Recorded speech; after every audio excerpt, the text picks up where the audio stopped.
বিসমিল্লাহির রহমানির রহিম।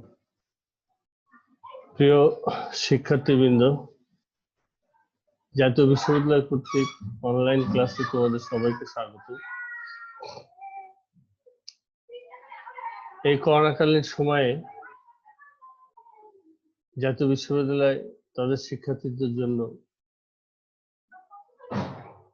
যে অনলাইনে ক্লাসের ব্যবস্থা করেছে, এই জন্য তাদেরকে আন্তরিক মোবারকবাদ জানাই। আমরা অভিভাবকবৃন্দ এবং সরকার গোটা শিক্ষা ব্যবস্থা নিয়ে আমরা সবাই দুশ্চিন্তাগ্রস্ত আছি।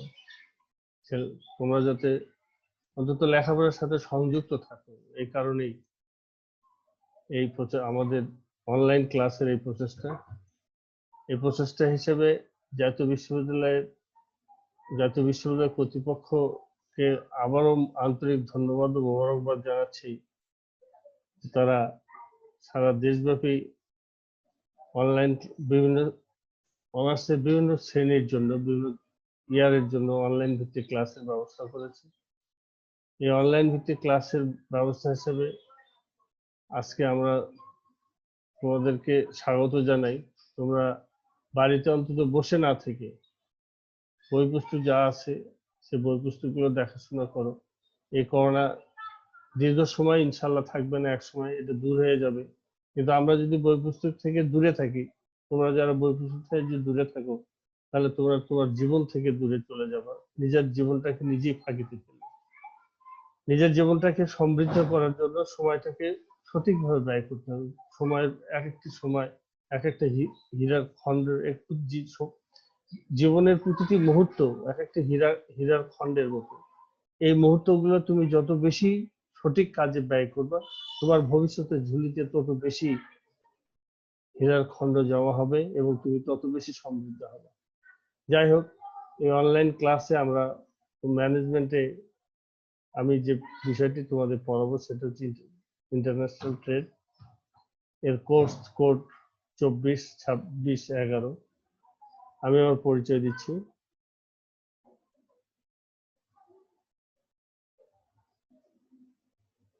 আমি প্রফেসর মোহাম্মদ রেজওয়ানুর রহমান, অধ্যাপক ব্যবস্থাপনা। আমি কর্মরত আছি কারমাইকেল কলেজ রংপুরে।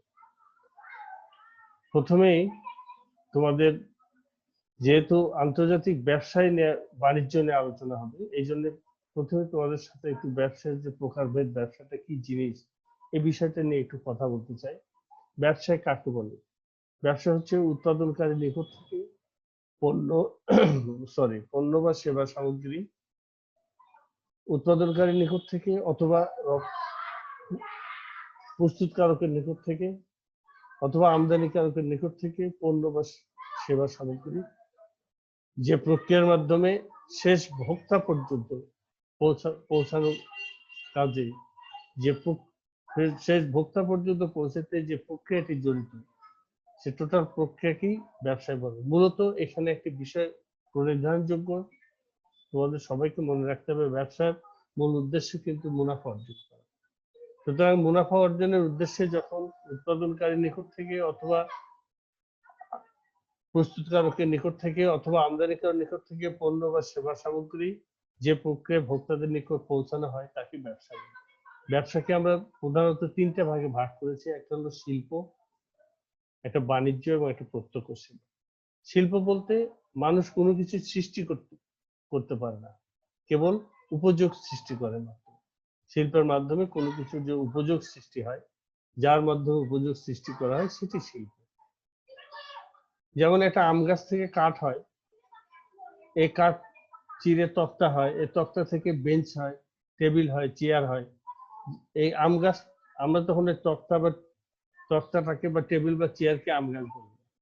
এটা একটা প্রক্রিয়ার মাধ্যমে জাস্ট এর রূপান্তর ঘটিয়ে এর উপযোগ সৃষ্টি। এরপরে আমরা আলোচনা করব বাণিজ্য। বাণিজ্য হচ্ছে পণ্য সামগ্রী ক্রয় বিক্রয় করা। অর্থনীতিতে বাণিজ্য হচ্ছে পণ্য সামগ্রী ক্রয় বিক্রয় করাকে বাণিজ্য বলে। অর্থাৎ মুনাফা অর্জনের উদ্দেশ্যে পণ্য বা সেবা সামগ্রী যখন ক্রয় বিক্রয় করা হবে তখন সেটাকে বাণিজ্য বলে। এবং প্রত্যক্ষ সেবা, আমার প্রত্যক্ষ সেবাগুলো বলতে যেমন বলি ডাক্তারের সেবা, নার্সের সেবা, যে সেবা সরাসরি যে সেবার মাধ্যমে অর্থ উপার্জন করা হয়। যাই হোক, আমাদের আলোচ্য বিষয় হচ্ছে বাণিজ্য। বাণিজ্য আমাদের দুই প্রকার, একটা হচ্ছে পণ্য বিনিময়, একটা হচ্ছে ব্যবসায় সহায়ক কাজ।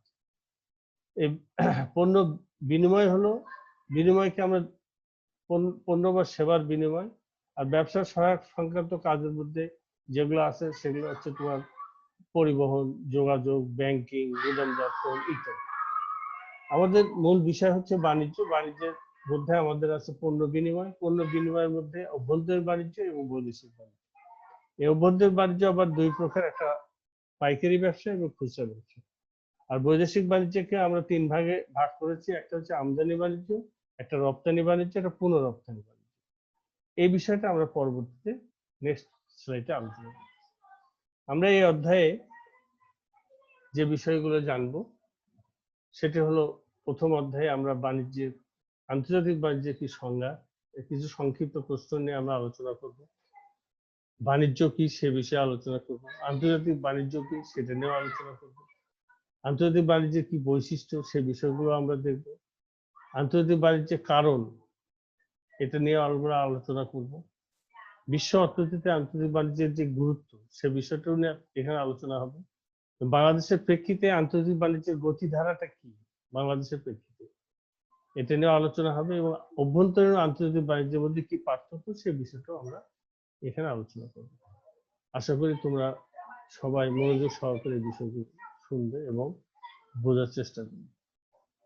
আমরা প্রথমে সংক্ষিপ্ত প্রশ্নগুলো নিয়ে আলোচনা করি। এই চ্যাপ্টারে কিছু সংক্ষিপ্ত প্রশ্ন আছে, যেমন চালানি রসিদ। চালানি রসিদ কাকে বলে? রপ্তানিকারক ও জাহাজ কর্তৃপক্ষের মাধ্যমে সম্পাদিত চুক্তি। মূলত আমদানিকারক এই চালানি রসিদের মাধ্যমে পণ্যের মালিকানা লাভ করে থাকে। অর্থাৎ রপ্তানিকারক ও জাহাজ রপ্তানিকারক পণ্য আমদানিকারকের পরামর্শ অনুযায়ী, ফরমাইশ অনুযায়ী যখন রপ্তানিকারক পণ্য সামগ্রী জাহাজে বোঝাই করে দেয় এবং রপ্তানিকারকের সাথে জাহাজ কর্তৃপক্ষের মধ্যে একটা চুক্তি সম্পাদিত হয়। এই সম্পাদিত চুক্তির ফলে রপ্তানিকারক এই চুক্তিপত্রটি তার ব্যাংকের মাধ্যমে আমদানিকারকের নিকট পাঠিয়ে দেয়। মূলত আমদানিকারক এই পণ্যের এই চালানি রসিদের মাধ্যমে এই আমদানিকৃত পণ্যের মালিকানা লাভ করে। ফরমাইশ পত্র বলতে আমরা কি বুঝি? আমদানিকারক যে পত্রের মাধ্যমে রপ্তানিকারককে বিবরণ মোতাবেক পণ্য করার অনুরোধ করে তাকে ফরমাইশ পত্র বলে। অর্থাৎ যখন আমদানিকারক কোনো দেশ থেকে কোনো পণ্য যে পণ্য আমদানি করতে চায়, সে পণ্যের বিবরণ, পণ্যের আকার, আয়তন, পণ্যের পরিমাণ, পণ্যের মূল্য ইত্যাদি জানতে চেয়ে রপ্তানিকারকের নিকট যে পণ্য রপ্তানিকারকের নিকট পণ্য ক্রয়ের জন্য যে অর্ডার দেয়, আমরা সেটাকে ফরমাইশ পত্র বলি। অর্থাৎ আমদানিকারক যে পত্রের মাধ্যমে রপ্তানিকারকের পণ্যের যাবতীয় বিবরণ দিয়ে যে পত্র প্রেরণ করে তাকে ফরমাইশ পত্র বলে। আগমন পত্র কাকে বলে? পণ্য সামগ্রী বন্দরে পৌঁছার পর আমদানিকারক শুল্ক কর্তৃপক্ষের নিকট যে দলিল উপস্থাপন করে। অর্থাৎ পণ্য আমদানিকারক যখন রপ্তানিকারকের নিকট পণ্যের ফরমাইশ প্রদান করে, রপ্তানিকারক সেই ফরমাইশ অনুযায়ী পণ্য সামগ্রী জাহাজের মাধ্যমে আমদানিকারকের নিকট পৌঁছায়। ওই পণ্য বন্দরে পৌঁছার পর আমদানিকারক শুল্ক কর্তৃপক্ষের নিকট রপ্তানিকারকের প্রেরিত যে পত্রগুলো আছে সেগুলো যে দলিল যে উপস্থাপন করে সেটাকে আগমন পত্র বলে। জাহাজ ভাড়া চুক্তি কয় প্রকার হয়? জাহাজ ভাড়া চুক্তি দুই প্রকার হয়। একটা সময়ের ভিত্তিতে হয়, কত সময়ের জন্য জাহাজ ভাড়াটা হবে, এবং একটা যাত্রা ভিত্তি হয়, এবং যাত্রা কোথা থেকে শুরু হয় কোথায় শেষ হবে এই যাত্রা ভিত্তিক চুক্তি হয়। প্রত্যয়নপত্র কি? আমদানিকারকের ব্যাংক রপ্তানিকারককে যে পত্রের মাধ্যমে পণ্যের মূল্য পরিশোধের নিশ্চয়তা প্রদান করে তাকে প্রত্যয়নপত্র বলে। অর্থাৎ যখন আমদানিকারক পণ্য আমদানির জন্য রপ্তানিকারকের নিকট ফরমাইশ প্রদান করে এবং ফরমাইশ প্রদান করার পরে রপ্তানিকারক আমদানিকারকের ওই পণ্যের মূল্য পরিশোধ করার জন্য আমদানিকারকের নিকট নিশ্চয়তা চায়। তখন আমদানিকারক ওই পণ্যের মূল্য বাবদ তার ব্যাংকে, আমদানিকারকের ব্যাংকে পণ্যের যে মূল্য সে মূল্য বাবদ একটা এলসি খুলে ওই পরিমাণ টাকা জমা দেয় এবং আমদানিকারকের ওই ব্যাংক রপ্তানিকারককে একটা যে পত্রের মাধ্যমে এই মর্মে নিশ্চয়তা প্রদান করে যে আমদানিকারক পণ্য গ্রহণ করার পরে পণ্যের মূল্য পরিশোধ না করলে ব্যাংক এই পণ্যের মূল্য পরিশোধে বাধ্য থাকবে। অর্থাৎ আমদানিকারকের ব্যাংক রপ্তানিকারককে যে পত্রের মাধ্যমে পণ্যের মূল্য পরিশোধের জন্য নিশ্চয়তা প্রদান করতেছে তাকে প্রত্যয়নপত্র বলে। এখন ডক ওয়ারেন্ট কি? সাধারণত আমদানিকৃত পণ্য বন্দরে আসার সাথে সাথে আমদানিকারক ওই পণ্য খালাস করতে পারে অথবা খালাস নাও করতে পারে। যদি খালাস না করে যদি বন্দর কর্তৃপক্ষের গুদামে ওই পণ্য সামগ্রী জমা রাখে, তাহলে বন্দর কর্তৃপক্ষ আমদানিকারকের মালিকানার শর্তে বিবরণ দিয়ে যে সনদপত্র প্রদান করে তাকে ডক ওয়ারেন্ট বলে। অর্থাৎ আমদানিকারকের পণ্য সামগ্রী বন্দরে খালাস না করে বন্দর কর্তৃপক্ষের নিকট জমা রাখলে বা বন্দর ডকে রাখা হলে ডক কর্তৃপক্ষ তখন আমদানিকারকের নিকট ওই পণ্যের শর্ত সম্পর্কিত যে দলিল প্রদান করে তাকে আমরা বলি ডক ওয়ারেন্ট। এখন আমরা ট্রেড সম্পর্কে যে কথাটা বলছিলাম, ট্রেড কাকে বলে? সাধারণত বাণিজ্য হচ্ছে পণ্য কেনা বেচা করাকে অর্থনীতিতে ট্রেড বলে। মূলত মুনাফা অর্জনের জন্য পণ্য দ্রব্য বা সেবা সামগ্রী ক্রয়ের কাজকে ট্রেড বা বাণিজ্য বলা হয়। এখানে মূল কথা হচ্ছে যে পণ্য অবশ্যই ক্রয় এবং বিক্রয় করা হবে এবং সেখানে মুনাফা অর্জনের উদ্দেশ্য থাকবে। এই মুনাফা অর্জনের উদ্দেশ্যে পণ্য সামগ্রী যখন একই দেশের মধ্যে অভ্যন্তরে ক্রয় বিক্রয় করা হয় সেটাও বাণিজ্য, এবং এটি যখন আন্তর্জাতিকভাবে অন্য একটা দেশের মধ্যে করা হয় তখন সেটাকে আন্তর্জাতিক বাণিজ্য। সুতরাং পণ্য সামগ্রী উৎপাদনকারীর কাছ থেকে ক্রয় করে সেটি মুনাফার উদ্দেশ্যে পণ্য সামগ্রী উৎপাদনকারীর নিকট থেকে ক্রয় করে সে সমস্ত পণ্য যখন অন্য কারোর নিকট বিক্রয় করা হয় তাকে ট্রেড বলে। অর্থাৎ মুনাফা অর্জনের জন্য পণ্য বা সেবা সামগ্রী ক্রয় বিক্রয়ের কাজকে ট্রেড বলে। আন্তর্জাতিক বাণিজ্য কি, কাকে বলে? কোন দেশ, একজন ব্যক্তি যেমন নিজে স্বয়ংসম্পূর্ণ নয়, তার মেধা হোক, তার কর্ম হোক, তার পরিবারের হোক, তার সম্পদের হোক, কোনো কিছুতেই যেমন স্বয়ংসম্পূর্ণ নয়, তেমনি কিন্তু একটি দেশও সকল বিষয়ে স্বয়ংসম্পূর্ণ হতে পারে না এবং একটা দেশের সব ধরনের পণ্য বা সেবা সামগ্রী উৎপাদন করতে পারে না। বিভিন্ন কারণে, আবহাওয়াগত কারণে, পরিবেশগত কারণে, প্রযুক্তিগত কারণে, জলবায়ুগত কারণে, মূলধন জনিত কারণে, বিভিন্ন কারণে একটি দেশ স্বয়ংসম্পূর্ণ নয় এবং একটি দেশ সব ধরনের পণ্য সামগ্রী উৎপাদনে স্বয়ংসম্পূর্ণ নয়। তখন তাকে কি করতে হয়, যে পণ্য সামগ্রীর উৎপাদনের সুযোগ সুবিধা ওই দেশে কম, সেই সমস্ত পণ্য সামগ্রী উৎপাদন তারা কম করে এবং যে উৎপাদনের সুযোগ সুবিধা বেশি, পর্যাপ্ততা আছে, মূলধন আছে, শ্রমশক্তি আছে, সেগুলো উৎপাদন করে, আর যেগুলো উৎপাদনের সুযোগ ব্যয় কম, সুযোগ সুবিধা কম, সেগুলো তারা উৎপাদন না করে বিদেশ থেকে আমদানি করে। এই যে একটা দেশ অন্য দেশ, তখন কি হয়, একটা দেশ আর একটা দেশের উপর নির্ভরশীল হয়ে পড়ে। এই নির্ভরশীলতার কারণেই দুই বা ততোধিক সার্বভৌম দেশের মধ্যে যে বিভিন্ন প্রকার পণ্য বা সেবার আদান প্রদান হয় বা বিনিময় সংক্রান্ত কার্যক্রম সংগঠিত হয় তাকে আমরা আন্তর্জাতিক বাণিজ্য বলি। মূলত একটি নির্ভরশীলতা হবে এবং একটা জিনিস মনে রাখতে হবে যে দুটা দেশ সার্বভৌম স্বাধীন দেশ হতে হবে। এই দুটি স্বাধীন দেশের মধ্যে যখন বিভিন্ন প্রকারের পণ্য বা সেবার আদান প্রদান বা বিনিময় কার্যক্রম সংগঠিত হয়, তখন আমরা তাকে আন্তর্জাতিক বাণিজ্য বলি। অর্থাৎ দুটি স্বাধীন সার্বভৌম দেশের মধ্যে পণ্য বা সেবার ক্রয় বিক্রয় বা পণ্য বা সেবার বিনিময় বা পণ্য বা সেবার আদান প্রদানকে আন্তর্জাতিক বাণিজ্য বলে। এই বাণিজ্য তিন প্রকার। একটা আমদানি বাণিজ্য, যখন নিজ দেশ অপর কোনো দেশ থেকে পণ্য বা সেবা সামগ্রী নিয়ে আসে সেটাকে আমদানি বাণিজ্য বলে। আর যখন ওই দেশ আবার অপর কোনো দেশে পণ্য বা সেবা সামগ্রী প্রেরণ করে সেটাকে রপ্তানি বাণিজ্য বলে। এবং পুনঃরপ্তানি বাণিজ্য হচ্ছে বিদেশ থেকে কোনো পণ্য বা সেবা সামগ্রী ক্রয় করে নিয়ে এসে সেই সেই সেই পণ্য বা সেবা সেই পণ্য বা সেবা সামগ্রী প্রক্রিয়াজাত করে নতুন একটি পণ্য উৎপাদন করে পুনরায় বিদেশে রপ্তানি করাকে পুনঃরপ্তানি বলে। যেমন আমরা বিদেশ থেকে কাপড় ক্রয় করে নিয়ে এসে গার্মেন্টস ইন্ডাস্ট্রির মাধ্যমে তৈরি পোশাক উৎপাদন করে এই তৈরি পোশাক আবার আমরা বিদেশে রপ্তানি করে থাকি। এটা এই জাতীয় ব্যবসায়কে আমরা পুনঃরপ্তানি ব্যবসায় বলে থাকি।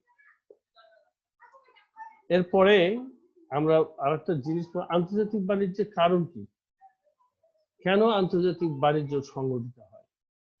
আমি আগেই বলেছি যে পৃথিবীর সব দেশই সমানভাবে পণ্য বা সেবা উৎপাদন করতে পারে না, এবং এবং কোনো দেশই ব্যক্তি যেমন স্বয়ংসম্পূর্ণ নয়, তেমনি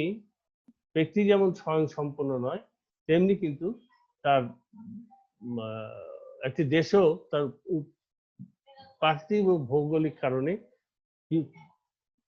যে কোনো পণ্য উৎপাদনে স্বয়ংসম্পূর্ণ হয় না, কারণ এখানে তাদের সুযোগ ব্যয়ের পার্থক্য থাকে।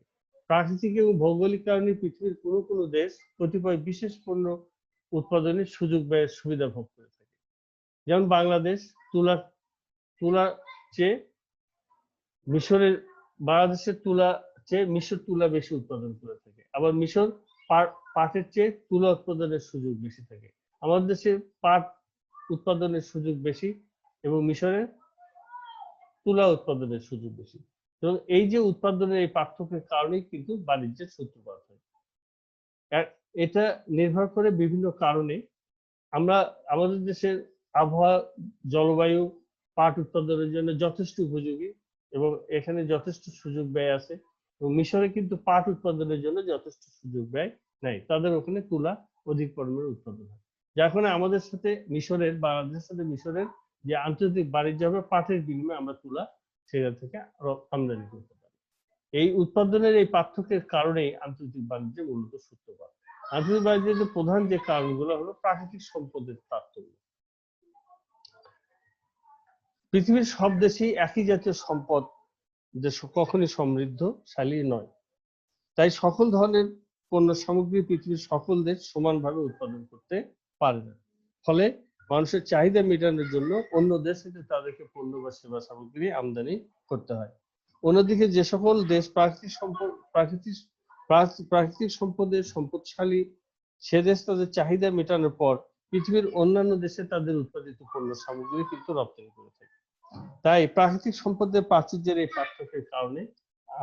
পার্থক্যের কারণে আমদানি আন্তর্জাতিক বাণিজ্য সংগঠিত হয়। আরেকটি কারণ হলো জলবায়ুর তারতম্য। পৃথিবীর সব দেশের জলবায়ু একরকম নয়। কোনো দেশের জলবায়ু নাতিশীতোষ্ণ, কোনো দেশের জলবায়ু চরম ভাবাপন্ন, কোনো দেশের জলবায়ু শীতলতা বিদ্যমান। এক্ষেত্রে নাতিশীতোষ্ণ অঞ্চলে যে সমস্ত পণ্য সামগ্রী উৎপন্ন হয়, আবার চরম ভাবাপন্ন অঞ্চলে সেই সমস্ত পণ্য সামগ্রী উৎপাদন হয় না বললেই চলে। উদাহরণ হিসেবে বাংলাদেশ ও ভারতের সবচেয়ে বেশি পরিমাণ পাট এবং চা উৎপাদন হয়। সুতরাং এই বাংলাদেশ ও ভারতের যে সর্বাধিক, বাংলাদেশ ও ভারতের মধ্যে পৃথিবীর সবচেয়ে বেশি চা উৎপাদন হয়। এই যেমন আমাদের বঙ্গোপসাগর ও পদ্মা নদীতে প্রচুর পরিমাণে ইলিশ উৎপাদন হয়। এই জলবায়ুর এই তারতম্যের কারণে আমরা অন্য কোনো দেশে কিন্তু এই স্বাদযুক্ত ইলিশ উৎপাদন হয় না। তাই বলা যায় যে জলবায়ুর এই তারতম্যের কারণে কিন্তু আন্তর্জাতিক বাণিজ্য সংগঠিত হয়ে থাকে। আরেকটি কারণ মানবীয় দক্ষতা এবং গুণ। পৃথিবীর সব দেশের মানুষের মানবীয় দক্ষতা এবং গুণ একরকম নয়, সমানভাবে নয়। তার মানবীয় দক্ষতা সমানভাবে নয়। আমরা চাইনিজ এবং জাপানের দিকে যদি তাকাই, তাহলে দেখতে পাবো চাইনিজ এবং জাপানিরা নানান গুণে গুণান্বিত এবং তারা বিভিন্ন প্রকার দ্রব্য সামগ্রী উৎপাদনে যথেষ্ট পরিমাণে দক্ষ। তারা যত বেশি ইলেকট্রনিক্স জিনিস সামগ্রী উৎপাদনে দক্ষ এবং তাদের যত ইলেকট্রনিক্স সামগ্রী উৎপাদনের গুণ আছে, পৃথিবীর অন্য কোনো দেশে জাপান এবং চীনের মতো এমন দক্ষ মানবীয় গুণ এবং দক্ষতা এবং গুণাবলী নাই। এ কারণে তারা অধিক পরিমাণে ইলেকট্রনিক্স পণ্য সামগ্রী উৎপাদন করে। আর আমাদের দেশ মূলত কৃষি প্রধান দেশ। আমাদের কৃষি এবং পোশাক জাতীয় শিল্প কারখানার উৎপাদনে আমরা বেশি দক্ষ। এই মানবীয় গুণ এবং দক্ষতার পার্থক্যের কারণে আন্তর্জাতিক বাণিজ্য সংগঠিত হয়ে থাকে। মূলধনের প্রাচুর্য। পৃথিবীর সব দেশই কিন্তু মূলধন একরকম নয় এবং উৎপাদনের যে কোনো ধরনের পণ্য সামগ্রী উৎপাদন করার জন্য মূলধন এবং মূলধন জাতীয় উপকরণের প্রয়োজন হয়। যে সকল দেশে মূলধন এবং মূলধন জাতীয় উপকরণের দিক থেকে সমৃদ্ধশালী সেই সমস্ত দেশসমূহ সে দেশগুলো পণ্য উৎপাদনের ক্ষেত্রে অগ্রণী ভূমিকা পালন করে থাকে। যেমন জাপান এবং চীন তাদের মূলধন এবং মূলধন জাতীয় উপকরণের দিক থেকে তারা উন্নত হয়, তারা ব্যাপক পরিমাণের ইলেকট্রনিক্স পণ্য সামগ্রী তারা উৎপাদন করে থাকে। যার কারণে এবং তাদের জাপান এবং চীন তাদের মূলধনের প্রাচুর্যতার কারণে তারা ব্যাপক পরিমাণে ইলেকট্রনিক্স সামগ্রী উৎপাদন করে থাকে এবং এই উৎপাদিত পণ্য নিজেরা পাশাপাশি তারা বিদেশেও রপ্তানি করে থাকে।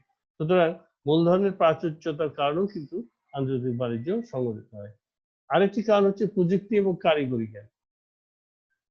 প্রযুক্তি এবং কারিগরি জ্ঞানের দিক থেকে আমরা দেখি যে দেশ প্রযুক্তি এবং কারিগরি জ্ঞানের দিকে যত উন্নত সে দেশ তত এগিয়ে গেছে এবং অনুন্নত দেশগুলো তাদের প্রয়োজনে উন্নত দেশ থেকে প্রযুক্তিগুলো আমদানি করে থাকে।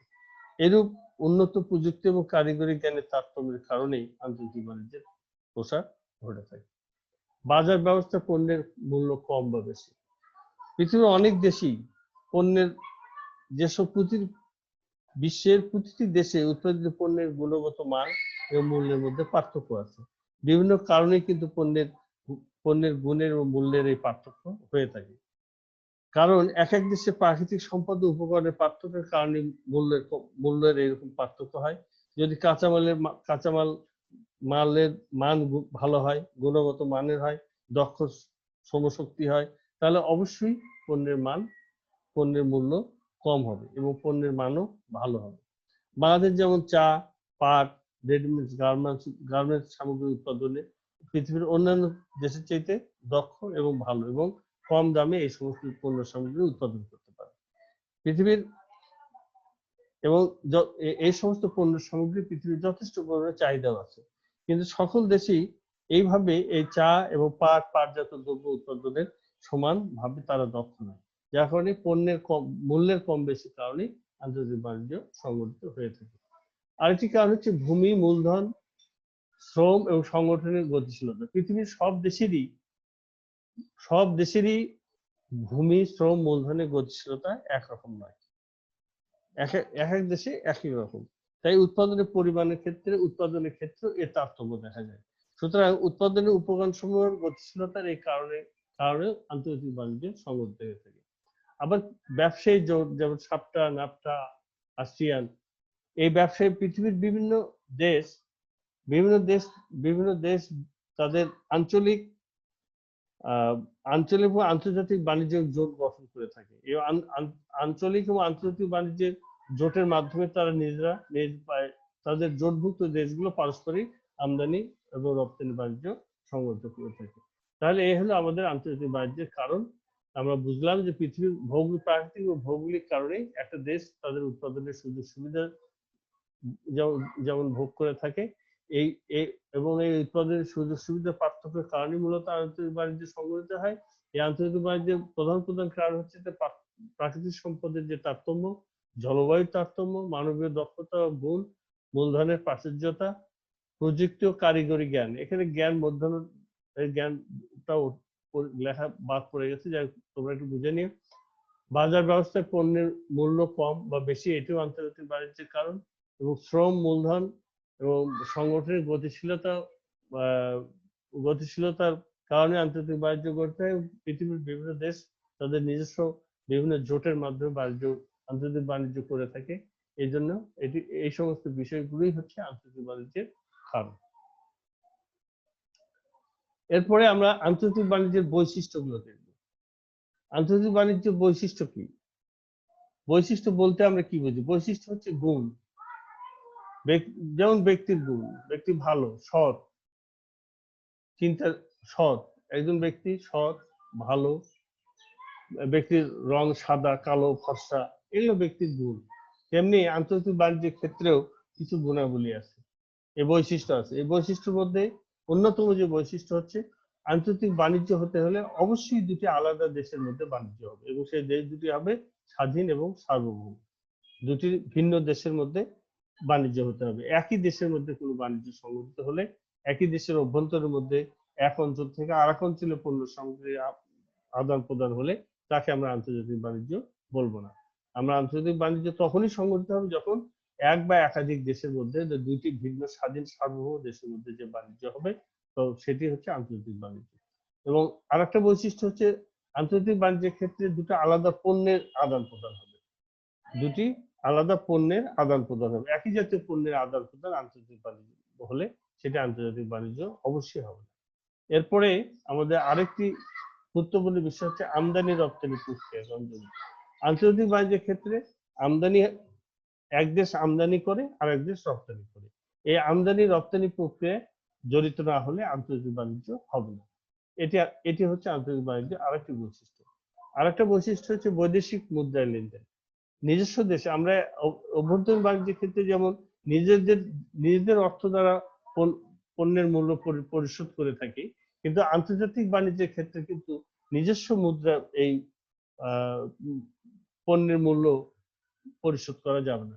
এই জন্য চাই বৈদেশিক মুদ্রা, সাধারণত ডলার বা পাউন্ডের মাধ্যমে পণ্যের মূল্য পরিশোধ করা। এই জন্য আন্তর্জাতিক বাণিজ্যে নির্ধারিত হারে নিজ দেশীয় মুদ্রাকে বৈদেশিক মুদ্রায় পরিণত করে বৈদেশিক পাওনা, দেনা পাওনা পরিশোধ করা হয়। সুতরাং বৈদেশিক মুদ্রায় এখানে লেনদেন হতে হবে। এবং আরেকটা খুবই গুরুত্বপূর্ণ বিষয় হচ্ছে যে আন্তর্জাতিক বাণিজ্য অবশ্যই দুটি দেশের মধ্যে যে হবে, সে দেশ দুটি অবশ্যই স্বাধীন হবে, স্বাধীন এবং সার্বভৌম হবে। কোনো স্বাধীন দেশ ছাড়া অপর কোনো দেশের সাথে স্বাধীন নয়, স্বাধীনতা অর্জন করতে যাচ্ছে বা স্বাধীনতা আন্দোলনে তারা জড়িত বা এখনো দেশটি স্বাধীন হয়নি, এমন দুটি দেশের মধ্যে, এমন একটি দেশ বা অপর স্বাধীনতা অর্জনের চেষ্টারত এই দুটি দেশের মধ্যে বাণিজ্য কখনো হবে না। এরপর হচ্ছে বিনিময় হার নির্ধারণ। বিনিময় হার নির্ধারণ আন্তর্জাতিক বাণিজ্যের ক্ষেত্রে বৈদেশিক দেনা পাওনা পরিশোধের জন্য অবশ্যই কি করতে হবে, বিনিময় হার নির্ধারণ করতে হবে। $1 সমান কত টাকা, এটা নির্ধারণ করতে হবে। যেমন আমাদের দেশে যদি আমরা $1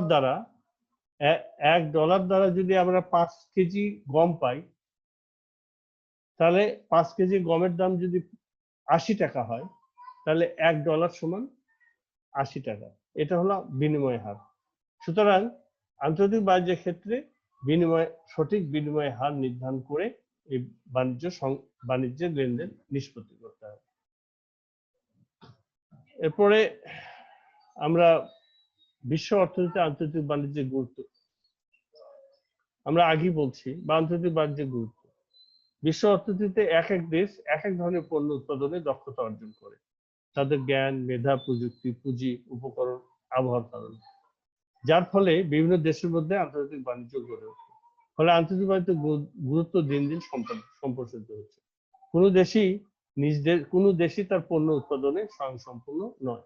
এই কারণেই এক এক দেশ এক একটা পণ্য উৎপাদনে তাদের দক্ষতা অর্জন করে, তাদের মেধা দ্বারা, তাদের প্রযুক্তি দ্বারা, তাদের পুঁজি দ্বারা, তাদের উপকরণ দ্বারা, তাদের আবহাওয়ার দ্বারা, যার ফলে এবং এক দেশ আরেক দেশের উপর নির্ভরশীল হয়ে যাওয়ার ফলে আন্তর্জাতিক বাণিজ্যটা গড়ে ওঠে। যে আন্তর্জাতিক বাণিজ্যের ফলে বিশ্ব অর্থনীতিতে আন্তর্জাতিক বাণিজ্যের গুরুত্ব কি? বিশ্ব অর্থনীতিতে আন্তর্জাতিক বাণিজ্যের গুরুত্ব হচ্ছে অনুৎপাদিত পণ্য ভোগের সুবিধা। আমাদের দেশ যে সমস্ত পণ্য সামগ্রী উৎপাদন করতে পারে না, দ্যাট মিনস যে সমস্ত পণ্য উৎপাদনের সুযোগ ব্যয় কম, সুবিধা কম, আমরা সে সমস্ত পণ্য উৎপাদন না করি, ওই সমস্ত পণ্য সামগ্রী আমাদের দেশে অনুৎপাদিত পণ্য সামগ্রী আমরা বিদেশ থেকে আমদানি করে ওই পণ্য সামগ্রীগুলো ভোগ করার সুবিধা পেয়ে থাকি। আর হচ্ছে উদ্বৃত্ত পণ্য রপ্তানির সুযোগ। আন্তর্জাতিক বাণিজ্যের ক্ষেত্রে একটা দেশ তার সম্পদের পূর্ণাঙ্গ ব্যবহার করে, তার মেধা, প্রযুক্তি এবং মূলধন দ্বারা বা তার উৎপাদনের উপকরণ দ্বারা তার দেশে যে সম্পদ আছে সে সম্পদের পর্যাপ্ত ব্যবহার করে উদ্বৃত্ত পণ্য উৎপাদন করে। এই নিজ দেশে ব্যবহার করার পরে তাদের এই উদ্বৃত্ত পণ্য সামগ্রী তারা বিদেশে রপ্তানি করার সুযোগ পায়। আরেকটি হচ্ছে স্বল্প মূল্যে পণ্য ভোগের সুবিধা। আন্তর্জাতিক বাণিজ্যের আরেকটা গুরুত্বপূর্ণ দিক হচ্ছে একটা দেশের যে দেশের পণ্য সামগ্রীর উৎপাদন ব্যয় কম, তার উৎপাদনের সুবিধা বেশি, সুযোগ ব্যয় বেশি, সুযোগ সুবিধা বেশি, সে সমস্ত দেশের পণ্য সামগ্রীর উৎপাদনে ব্যয় কম হয়, কারণ তারা তাদের মূলধন উন্নত মানের কাঁচামাল থাকে, দক্ষ জনশক্তি থাকে।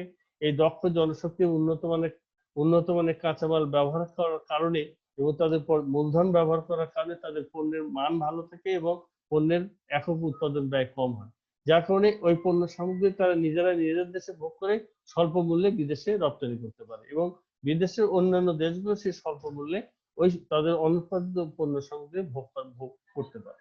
এটি একটি গুরুত্বপূর্ণ বিষয় যে স্বল্প মূল্যে পণ্য সামগ্রী ভোগের সুবিধা আছে। এরপরে হচ্ছে বাজার সম্প্রসারণ। আন্তর্জাতিক বাণিজ্যের ক্ষেত্রে এক দেশ আরেক দেশের সাথে এবং পৃথিবীর বিভিন্ন দেশে পণ্য সামগ্রী রপ্তানি করে তাদের বাজারকে সম্প্রসারিত করতে পারে। যেমন চীন সারা বিশ্বের বিভিন্ন দেশে তাদের বাজার সম্প্রসারণ করতেছে। যেমন আমাদের দেশে ঔষধ কোম্পানি, আমরা পৃথিবীর বিভিন্ন 50-60টি দেশে আমাদের আমরা আমাদের দেশের তৈরি উন্নত জাতের মানের ঔষধগুলো আমরা রপ্তানি করে বাজার সম্প্রসারণ করে আসছে। এরপরে হলো কাম্য সম্পদের ব্যবহার নিশ্চিত করা। আন্তর্জাতিক বাণিজ্যের ক্ষেত্রে দেখা যায় যে সম্পদ আছে সে সম্পদের যে দেশ যে পণ্য উৎপাদনের সুযোগ ব্যয় বেশি, তারা সেই সমস্ত সম্পদ তাদের দেশে সেই সম্পদগুলো তারা যথাযথ ব্যবহার করতে পারে এবং করে তাদের পণ্য এবং সেবা সামগ্রী উৎপাদন করে নিজ দেশেও ব্যবহার করতে পারে, বিভিন্ন দেশে রপ্তানি করতে পারে। আরেকটি বিষয় হচ্ছে কর্মসংস্থানের সুযোগ সৃষ্টি। আন্তর্জাতিক বাণিজ্যের কারণে এই বাণিজ্যের সাথে জড়িত বহু মানুষ তারা তাদের কর্মসংস্থানের সুযোগ সৃষ্টি করে, তাদের আয় বৃদ্ধি করে এবং তাদের আয় বৃদ্ধি হয়, ফলে তাদের জীবনযাত্রার মানও বৃদ্ধি হয়। আরেকটা বিষয় আমরা দেখি সেটা হলো যে শ্রমের গতিশীলতা বৃদ্ধি। আন্তর্জাতিক বাণিজ্যের কারণে যে দেশে শ্রম সংকট আছে, শ্রমের প্রাচুর্যতা নাই, সে দেশ অপর কোনো দেশ থেকে শ্রম আমদানি করতে পারে। যেমন আমাদের দেশের শ্রমিকের দেশ থেকে দক্ষ এবং অদক্ষ শ্রমিক বিশ্বের বিভিন্ন দেশে গিয়ে তারা কাজ করে বৈদেশিক মুদ্রা আর্ন করে। এটি আন্তর্জাতিক বাণিজ্য এই শ্রমের গতিশীলতা বৃদ্ধি করে বৈদেশিক মুদ্রা অর্জনে সহায়তা করে। এই সমস্ত কারণেই আন্তর্জাতিক বাণিজ্যের মান ক্ষেত্রে জীবনযাত্রার মান উন্নয়ন হয়, বিদেশে উন্নত মানের পণ্য সামগ্রী কম দামে নিজ দেশে ব্যবহারের সুযোগ সুবিধা পায়, তারা এই সমস্ত বিভিন্ন উন্নত মানের পণ্য এবং সেবা সামগ্রী ভোগ করে এবং বিদেশে আন্তর্জাতিক বাণিজ্যের মাধ্যমে বৈদেশিক মুদ্রা অর্জন করে বিদেশ থেকে উন্নত মানের পণ্য এবং সেবা সামগ্রী আমদানি করে তাদের দেশের জীবনযাত্রার মান উন্নয়ন হয়। এই হলো বিশ্ব অর্থনীতিতে আন্তর্জাতিক বাণিজ্যের গুরুত্ব। এরপরে আমরা আরেকটা বিষয় দেখবো যে বাংলাদেশের প্রেক্ষিতে আন্তর্জাতিক বাণিজ্যের গতিধারা। বাংলাদেশের প্রেক্ষিতে আন্তর্জাতিক বাণিজ্যের যে গতি প্রকৃতি পরিলক্ষিত হয় তার নিম্নরূপ। আমাদের দেশে মূলত রপ্তানি বাণিজ্যের ক্ষেত্রে আমরা অপরিচিত পণ্য সামগ্রী সবচেয়ে বেশি রপ্তানি করে থাকি, যেমন শাকসবজি, দেশীয় ফলমূল, চিংড়ি, হিমায়িত মাছ, শুটকি, কাঁকড়া, পান সুপারি। আমরা এই আন্তর্জাতিক বাণিজ্যের ক্ষেত্রে আমাদের দেশের রপ্তানি বাণিজ্যে এই সমস্ত অপরিচিত পণ্য সামগ্রী অধিক পরিমাণে রপ্তানি হয়। আরেকটি গুরুত্বপূর্ণ বিষয় হচ্ছে যে রপ্তানি প্রক্রিয়াকরণ অঞ্চল। রপ্তানিকে সম্প্রসারণ করার লক্ষ্যে দেশের সরকার দেশে 8টি রপ্তানি অঞ্চল গড়ে তুলেছে। এই রপ্তানি অঞ্চলগুলোতে অধিক পরিমাণে উন্নত মানের পণ্য সামগ্রী উৎপাদিত হয় তার সমুদয় বিদেশে রপ্তানি করা হয়ে থাকে। আরেকটা বিষয় হচ্ছে রপ্তানি বৈচিত্র্যকরণ। আমাদের দেশের রপ্তানি বাণিজ্যের ক্ষেত্রে প্রতিনিয়তই নতুন নতুন পণ্য সামগ্রী রপ্তানিতে সংযোজিত হচ্ছে। আর আরেকটা বিষয় সেটি হলো যে বিলাসদ্রব্য আমদানি হ্রাস। সাধারণত অধিক পরিমাণে বিলাসদ্রব্য বিদেশ থেকে আমদানি করতে গেলে প্রচুর পরিমাণে বৈদেশিক মুদ্রার ব্যয় করতে হয়। এই বৈদেশিক মুদ্রা ব্যয়ের কারণে আমাদের অন্যান্য খাত বঞ্চিত হয়। আর যখনই আমরা বিলাসদ্রব্য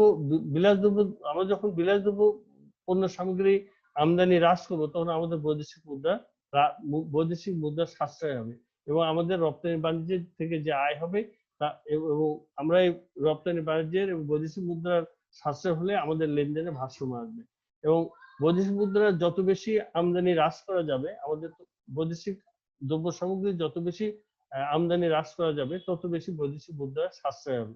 এই সাশ্রিত বৈদেশিক মুদ্রা সমূহ দেশের অন্যান্য উন্নয়ন কাজে ব্যয় করা যায়।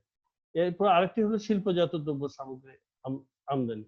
অত্যন্ত দুঃখের বিষয় হচ্ছে আন্তর্জাতিক বাণিজ্যের ক্ষেত্রে আমাদের দেশের শিল্প কারখানা খুবই কম গড়ে উঠেছে।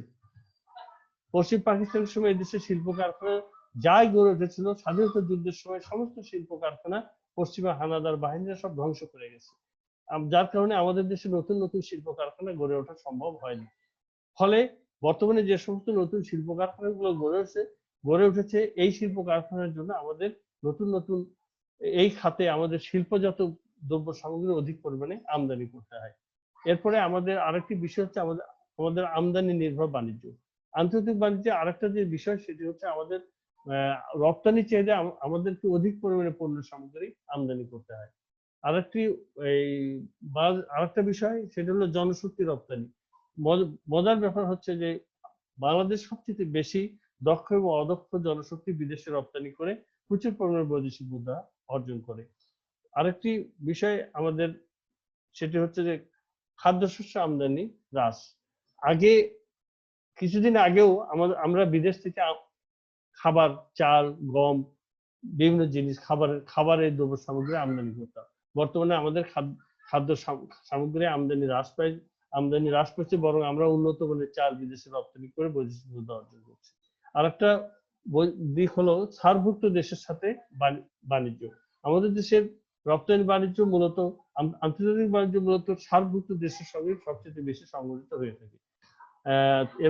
এরপরে আন্তর্জাতিক বাণিজ্যের ক্ষেত্রে আমরা সবচেয়ে আমাদের দেশের সিংহভাগ রপ্তানি পোশাক তৈরি পোশাক রপ্তানি নির্ভরতা। আমাদের দেশের রপ্তানি বাণিজ্যের আমরা তৈরি পোশাক সবচেয়ে বেশি উৎপাদন করে থাকি, কারণ তৈরি পোশাক উৎপাদনে আমাদের সুযোগ ব্যয় কম ব্যয়ে শ্রমিক পাওয়া যায়, মূলধন কম লাগে এবং প্রচুর পরিমাণে বৈদেশিক মুদ্রা অর্জন হয়। আমাদের দেশে বৈদেশিক মুদ্রা অর্জনের সিংহভাগই প্রায় আসে রপ্তানি বাণিজ্য থেকে।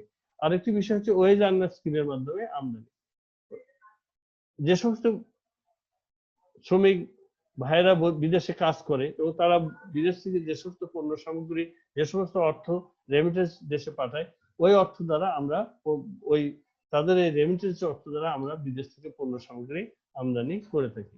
এই হচ্ছে বাংলাদেশের প্রেক্ষিতে আন্তর্জাতিক বাণিজ্যের গতিধারা। অপরিচিত পণ্য সামগ্রী রপ্তানি প্রক্রিয়া অঞ্চল সম্প্রসারণ, রপ্তানিতে বৈচিত্র্যায়ন, বিলাসদ্রব্য আমদানি হ্রাস, শিল্পজাত দ্রব্য আমদানি নির্ভর আমাদের বাণিজ্য। আমাদের জনশক্তি রপ্তানি বেশি, খাদ্য শস্য আমদানি হ্রাস হয়েছে এবং আমরা সার্কভুক্ত দেশের সাথে বাণিজ্য করি। আমাদের দেশের তৈরি পোশাক রপ্তানি নির্ভরতা বেশি এবং এর তৈরি পোশাকের সিংহভাগ পণ্য সামগ্রী সিংহভাগ বৈদেশিক মুদ্রা অর্জিত হয় এবং ওয়েজ আর্নার স্কিমের মাধ্যমে আমরা আমদানি করে থাকি। আভ্যন্তরীণ এবং আন্তর্জাতিক বাণিজ্যের সংজ্ঞাগত পার্থক্য খুব সংক্ষেপে এটি বলতে হয়। সংজ্ঞাগত পার্থক্য হচ্ছে দুটি দেশের অভ্যন্তরে যে বাণিজ্য হয় সেটা হচ্ছে, একটি দেশের অভ্যন্তরে যে বাণিজ্য হয় সেটা হচ্ছে অভ্যন্তরীণ বাণিজ্য, আর দুই দেশের মধ্যে যখন বাণিজ্য হয় তাকে আন্তর্জাতিক বাণিজ্য বলে। উৎপাদনের উপকরণের গতিশীলতা, উভয় দেশের উৎপাদনের উপকরণের মধ্যে গতিশীলতার পার্থক্য দেখা যায়। আর অভ্যন্তরীণ ব্যবসায়ের পরিধি কম, আন্তর্জাতিক ব্যবসায়ের পরিধি বেশি। ব্যবসায়ের উদ্দেশ্য, আন্তর্জাতিক বাণিজ্যে অভ্যন্তরীণ ব্যবসায়ের ক্ষেত্রে এক অঞ্চলের মধ্যে পণ্য বা সেবা সমূহ আদান প্রদান হয়, মুনাফা অর্জনের উদ্দেশ্য হয়। আন্তর্জাতিক বাণিজ্যের ক্ষেত্রে এই ব্যবসার উদ্দেশ্য হচ্ছে বিভিন্ন দেশের সাথে সৌহার্দ্য সম্পর্ক বৃদ্ধি করা। এবং অভ্যন্তরীণ বাণিজ্যের মুদ্রা একই রকম মুদ্রা লাগে, কিন্তু আন্তর্জাতিক বাণিজ্যের ক্ষেত্রে মুদ্রা লাগে ভিন্ন রকমের। ব্যবস্থাপনা পদ্ধতি, অভ্যন্তরীণ বাণিজ্যের ক্ষেত্রে ব্যবস্থাপনা পদ্ধতি নাই বললেই চলে এবং আন্তর্জাতিক বাণিজ্যের ক্ষেত্রে ব্যবস্থাপনা পদ্ধতিকে জটিল ব্যবস্থাপনা পদ্ধতি পালন করে কাজ করতে হয়। জাতীয় নীতির ভিন্নতা, অভ্যন্তরীণ বাণিজ্যের ক্ষেত্রে জাতীয় নীতি কোনো ভিন্নতা নেই, কিন্তু আন্তর্জাতিক বাণিজ্যের ক্ষেত্রে এক এক দেশে এক এক রকম জাতীয় নীতি, বিদেশে পণ্য বিনিময় হার, বিনিময় নীতি ইত্যাদি আলাদা আলাদা থাকে। এবং আরেকটা বিষয় হচ্ছে ক্রেতাদের রুচি পছন্দ। অভ্যন্তরীণ বাণিজ্যের ক্ষেত্রে ক্রেতাদের রুচি পছন্দের খুব গুরুত্ব নাই, কিন্তু আন্তর্জাতিক বাণিজ্যের ক্ষেত্রে ক্রেতাদের রুচি পছন্দের গুরুত্ব দেওয়া হয়। মূলধন অভ্যন্তরীণ বাণিজ্যের ক্ষেত্রে মূলধনের পরিমাণ কম লাগে, আন্তর্জাতিক বাণিজ্যের ক্ষেত্রে মূলধনের পরিমাণ বেশি লাগে। ব্যবস্থাপনা পদ্ধতি অভ্যন্তরীণ বাণিজ্যের ব্যবস্থাপনা পদ্ধতি একেবারেই স্বল্প, আন্তর্জাতিক বাণিজ্যের ক্ষেত্রে ব্যবস্থা পদ্ধতি ব্যাপক। এখানে দলিলপত্র যথেষ্ট পরিমাণ দলিলপত্র ব্যবহার করে আন্তর্জাতিক বাণিজ্য সম্পাদন করতে হয় এবং যথেষ্ট নিয়ম কানুন পালন করে আন্তর্জাতিক বাণিজ্য সম্পাদন করতে হয়। যাই হোক, সবাইকে ধন্যবাদ জ্ঞাপন করছি এই ক্লাস দেখার জন্য, এবং সবাই ভালো থাকো, সুস্থ থাকবো এবং আগামী দিনে পরবর্তী ক্লাসের জন্য প্রস্তুতি নাও। আমরা ইনশাল্লাহ পরবর্তী ক্লাস নেব, আগামী দিনে পরবর্তী ক্লাস তোমাদের নেওয়া হবে। ধন্যবাদ সবাইকে, সবাই সুস্থ থাকেন এবং ভালো থাকেন। ধন্যবাদ।